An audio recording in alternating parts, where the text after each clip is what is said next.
Podem sentar-se.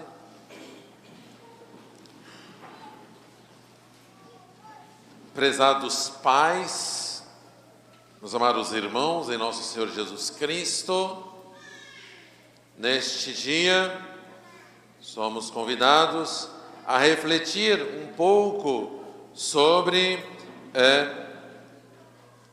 essas leituras que acabamos de ouvir. E aí podemos tirar daqui, de modo especial, uma liçãozinha para os pais, nesse dia em que nós celebramos e comemoramos e agradecemos a Deus nosso Senhor pelo nosso Pai aqui neste mundo, pelo nosso Pai aqui na terra, né? Nós temos o nosso Pai de todos, né? Lá no céu. Deus é o nosso Pai, mas importante, o nosso Pai também aqui debaixo, o nosso Pai aqui da terra.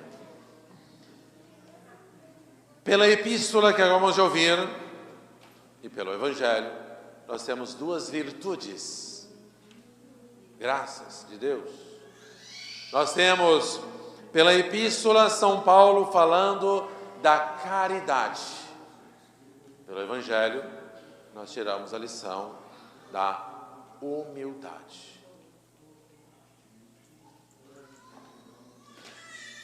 A caridade,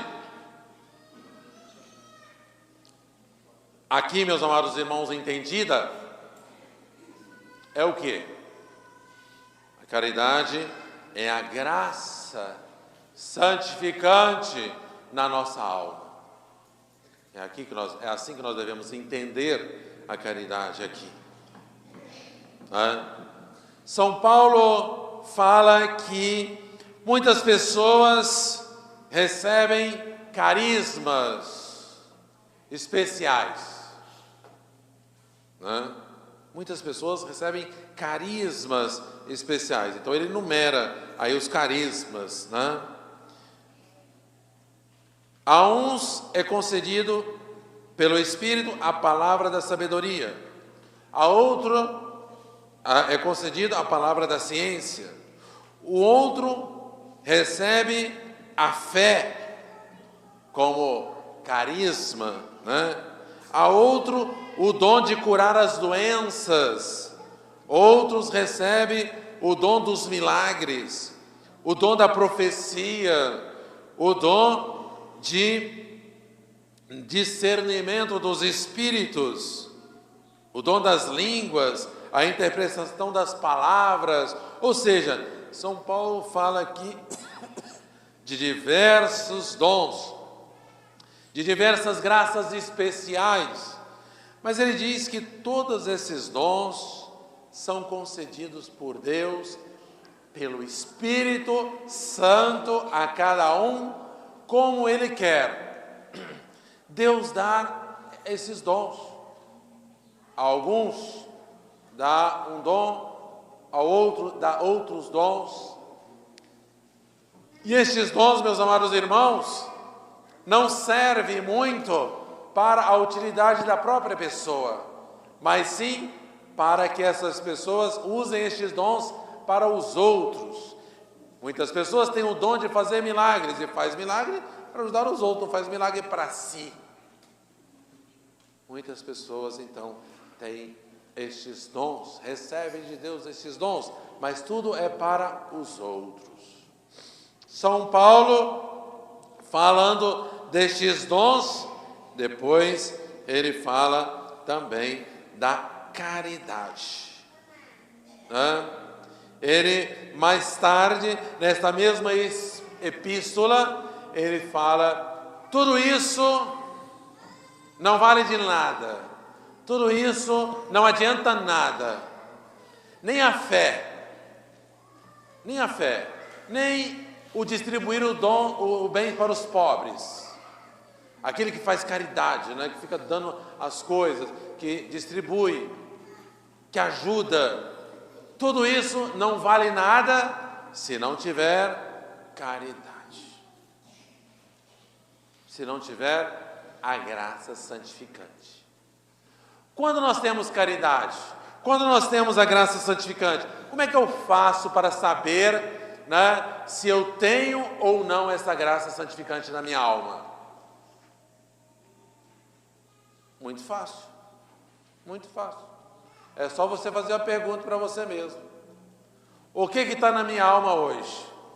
O pecado mortal ou a graça? Hoje eu estou com um pecado mortal na alma. Então quer dizer que você não tem a caridade. Então quer dizer que você não tem a graça santificante. Então quer dizer que você pode ter até outros dons, pode ter até a fé, pode até ajudar as pessoas, mas se não tem a graça santificante, diz São Paulo, nada vale. Então, meus amados irmãos, precisamos ter tudo isso, precisamos ter fé, precisamos ajudar os outros, precisamos usar os dons que Deus deu para nós. Se eu tenho o dom de falar, se eu tenho o dom de interpretar, se eu tenho o dom de discernimento dos espíritos, vamos ajudar as pessoas, vamos usar dos dons que Deus deu para nós.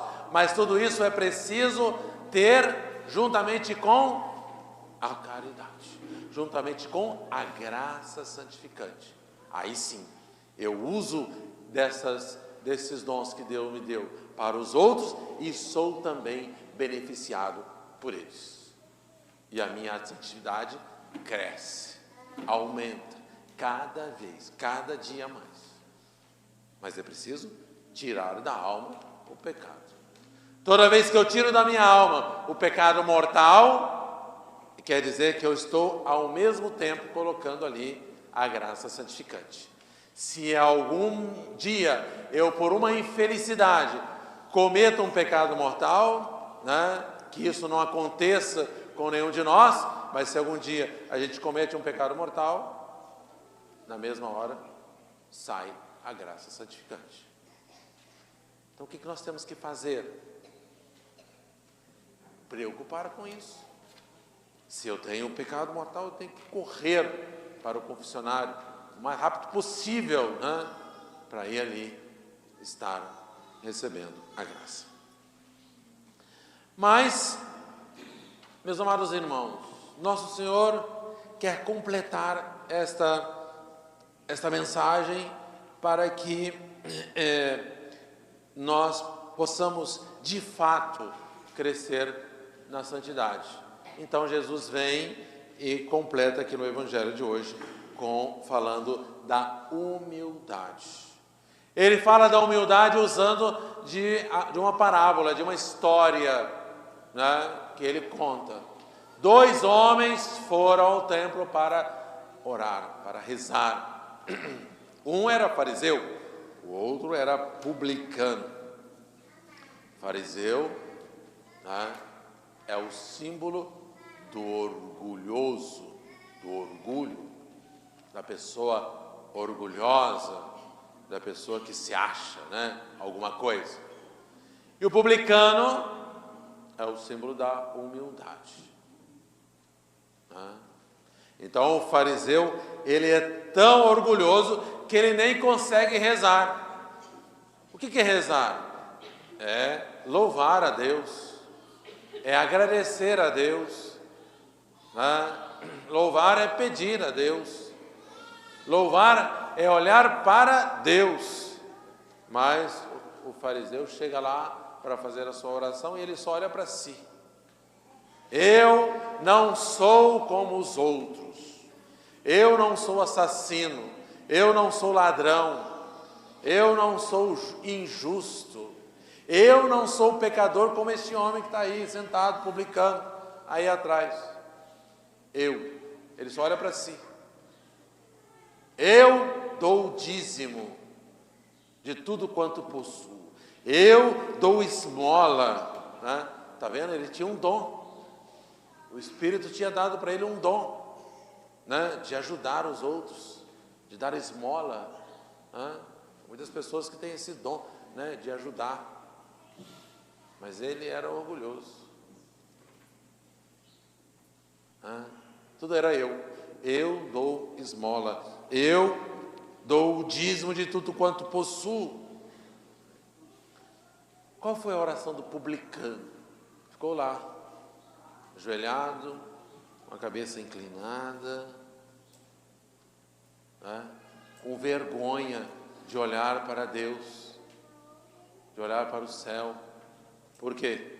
Porque ele estava olhando para si e vendo o seu pecado, o grande pecado que ele tinha cometido. De fato, ele era um homem pecador. De fato, ele tinha cometido graves pecados. O fariseu tinha razão, que aquele homem era um pecador que estava ali. Mas ele foi com humildade. Não parava de bater no peito e pedir e implorar a Deus que perdoasse o seu pecado. E Jesus disse que este publicano, pecador, que entrou no templo cheio de pecado, saiu para sua casa perdoado. Voltou para sua casa justificado, quer dizer, ele voltou com a graça, ele voltou santo dali. Já o fariseu não voltou justificado, entrou com o pecado também e saiu mais pecador ainda, pelo grande orgulho. Então, meus amados irmãos, a lição para nós é a última frase, né? Todo aquele que se eleva será humilhado e todo aquele que se humilha será exaltado. Porque Deus dá a graça aos humildes, rejeita aquele que é orgulhoso. Ninguém quer ser orgulhoso, todo mundo quer ser humilde, mas na hora de praticar fica difícil. Então vamos colocar em prática a humildade e tirar da nossa vida o orgulho. Meus amados irmãos, nós estamos hoje então celebrando esse dia também e comemorando os pais. Cada pai recebeu aqui na terra uma missão. Uma missão. Qual é a missão? Deus colocou no mundo, né, uma ordem. E na família também. E o pai recebe a missão de conduzir a sua família. De ir na frente. Conduzir a sua família para onde? Levar a sua família para que lugar? Para o céu. Essa é a missão do pai. De ir para o céu e de levar para o céu a sua esposa e os seus filhos. Essa é a missão que você recebeu, pai de Deus. Essa é a sua obrigação. É isso que Deus nosso Senhor vai perguntar a você quando chegar lá diante dele. Cadê a sua família? Está no caminho certo? Está no caminho de Deus? Então, essa é a obrigação do pai, principalmente do pai. É o pai que está ali sendo colocado para estar na frente. É essa ordem que Deus colocou. Nenhum pai pode dizer assim, não, né, você aí, mãe, toma conta aí dos filhos, né, você que tem que cuidar, você que tem que educar, eu vou fazer outras coisas. Não, é você que tem que estar na frente. A mãe também tem a obrigação dela, mas você que tem que estar na frente, pai. Isso é importante. Por quê? Porque hoje em dia nós olhamos para os pais e conversamos com os pais, pai, mãe, que são dedicados, que interessam, que estão preocupados com os filhos, e diz assim, nossa, mas está muito difícil educar os filhos hoje em dia. Na verdade, sempre foi muito difícil educar os filhos, não é só hoje em dia não. Mas, o que é mais importante então para educar os filhos? Pai, como eu disse que você tem que estar na frente, então é muito importante que o pai esteja na frente na hora das coisas de Deus. É muito difícil educar os filhos, mas é muito difícil educar os filhos sem Deus. Com Deus já é mais fácil. Então, que Deus esteja presente na vida dos pais, que a graça que nós falamos hoje, que a caridade, a graça santificante esteja presente na alma de cada pai. Que os filhos vejam os pais ali todos os dias na sua casa, de joelhos, com os joelhos no chão, rezando. Que os filhos olhem para o seu pai e vejam seu pai de joelhos no confessionário, confessando os seus pecados. Que os filhos olhem para o pai e vejam seu pai de joelho na mesa da comunhão, recebendo a Eucaristia, todos os domingos. Que os pais estejam ali na graça de Deus. Se você, pai, fizer isso, pode ter certeza que vai passar a achar muito fácil educar os filhos. Porque Deus vai resolver muitos problemas que Ele não resolve, porque você vive no pecado, vive fora da graça, vive fora da caridade. Então, vá na frente, mas na frente do caminho que leva até Deus. Não deixe essa responsabilidade para a sua esposa, para a sua mulher. Não deixe a sua responsabilidade para a avó ou vô. Toma essa responsabilidade que é sua, cumpre com caridade, com graça santificante, e Deus vai ajudar. Então, a caridade para os pais, e que os pais façam isso com responsabilidade e com humildade, tomando para si toda essa responsabilidade, mas sem orgulho, né? Sem pretensão nenhuma, pela humildade, porque aquele que é orgulhoso não vai olhar para ninguém, não vai olhar para a esposa, não vai olhar para os filhos, só vai olhar para si, né? Então, um pai orgulhoso é um desastre na família, né? Porque daqui a pouco a esposa não suporta mais, e os filhos crescem também não suportam mais, porque ninguém aguenta ficar do lado de quem é orgulhoso, prepotente, né? Autoritarismo exagerado, né? Use de toda a sua graça, de toda a graça que Deus dá para você, para que possa com humildade conduzir a sua família no caminho de Deus, no caminho do céu. É o que nós desejamos hoje, neste dia, dedicar aos pais, para todos os pais, para que nós tenhamos cada vez mais famílias sólidas, né? Famílias construídas no amor de Deus, famílias construídas na humildade, bem alicerçadas, com um alicerce bem firme, assim como vocês, quando vão construir a casa, se preocupem ali com os alicerces, para a casa não cair. Assim também, se preocupem em firmar bem a sua família, para que ela não se desfaça, para que essa família não seja destruída pelos ataques do mundo em que nós vemos que todos os dias bombardeiam, né? Muitas doutrinas falsas, doutrinas erradas, doutrinas contra a lei de Deus, doutrina contra a natureza de Deus, colocou para destruir a família, para destruir a sua família. Pode acreditar nisso. Tem muita gente interessada, se você tem uma família, se você está vivendo com sua esposa e com os filhos, tem muita gente interessada em destruir a sua família. Então se preocupe com isso e deixe que essa família esteja cada vez mais firme, proteja.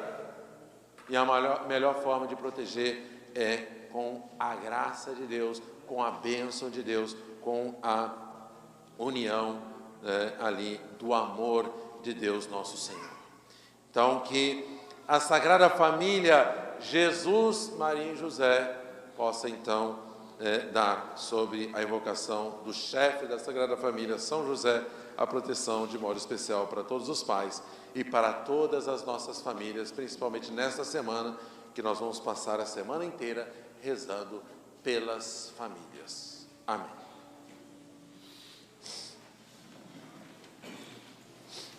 Vamos agora ficar todos de pé, vamos renovar a nossa profissão de fé, cantando o Creio em Deus Pai. No final da missa, eu peço aos pais que esperem um pouquinho, que eu vou dar uma bênção especial para os pais e fazer um sorteio também para os pais.